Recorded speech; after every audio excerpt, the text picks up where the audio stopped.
Et bonjour, frères et sœurs. Bienvenue dans l'effort de mieux comprendre la Bible. Aujourd'hui, j'aimerais parler du Léviathan. Avez-vous entendu parler de cette créature-là? C'est qui exactement? C'est quoi? Parce que si tu écoutes la mythologie charismatique, c'est un des mauvais esprits que tu dois combattre. Un parmi tant d'autres. Est-ce qu'ils ont raison? En partie, je vais dire oui. On va dire oui à cause de ce que je trouve dans Ésaïe. Mais portons attention à comment on doit combattre ce Léviathan. Vous allez voir ce que je veux dire. Voici ce que Ésaïe nous partage. En ce jour, l'Éternel frappera de sa dure, grande et forte épée le Léviathan, serpent fuyard, le Léviathan, le serpent tortueux, et il tuera le monstre qui est dans la mer. C'est vrai que ce Léviathan, c'était aussi un serpent qui nous porterait à croire c'est le serpent ancien, c'est Satan. Non pas un autre esprit, mais Satan lui-même. Soyez dans le désaccord. Mais prenez note aussi que c'est Dieu qui s'en occupe. C'est lui qui va le frapper de son épée. C'est pas à nous de le faire. Toute cette idée de combattre des mauvais esprits, telle sorte, tel nom, ça rend compte de l'idée que c'est Dieu qui règne, c'est Dieu qui s'en occupe. Mais une bonne question à se poser, c'est quoi ce jour-là? Parce que c'est dans ce jour-là que Dieu va le faire. C'est quand tu recules au chapitre 26 que tu découvres c'est quel est ce jour. Ouais, on peut lire ceci. Car voici, c'est toujours dans le même jour en passant. L'Éternel sort de sa demeure pour punir les crimes des habitants de la terre. Et la terre mettra le sang à nu. Et elle ne couvrira plus les meurtres. Ça, c'est un moment où Dieu met un grand jugement sur toute la terre, comme la fin des temps, comme on pourra voir dans le livre de l'Apocalypse. C'est encore plus clair quand tu recules un peu plus même, et tu dis ceci. Que tes morts revivent, que mes cadavres se relèvent.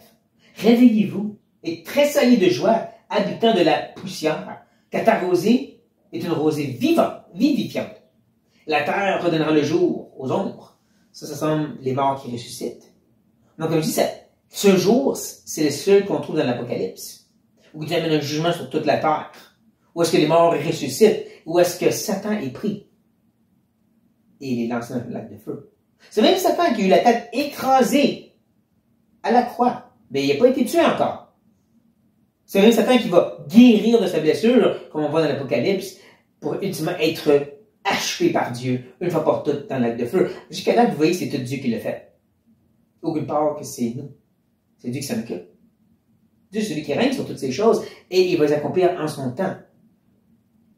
Même quand je nous parle que Paul, à certaines églises, que Satan, ou la tête du serpent va être écrasée sous peu, il ne parle pas que c'est eux à le faire. Dieu va s'en occuper. Donc, encore une fois, on voit à quel point c'est une œuvre de Dieu ultimement. Dieu va aller chemin contre ses ennemis. Et c'est quand tu réalises que le plus grand ennemi qu'on a à combattre, c'est pas le Satan et les mauvais esprits. C'est qu'est-ce qui est en nous? La chair. Encore et encore, Paul va nous appeler à crucifier la chair. Parce que c'est ça qui mène vraiment la guerre.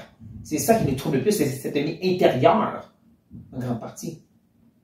Oh oui, il y a un ennemi extérieur, mais on est appelé à justement s'éloigner de lui et s'approcher de Dieu. C'est ça l'appel qu'on reçoit.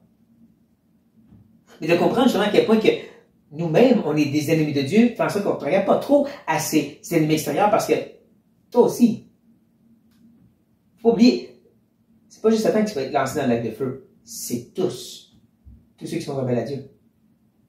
Oui, parce que justement, dans ce jour-là, Dieu ajoute un peu plus tard, dans le chapitre 27, il n'y a point moins de colère.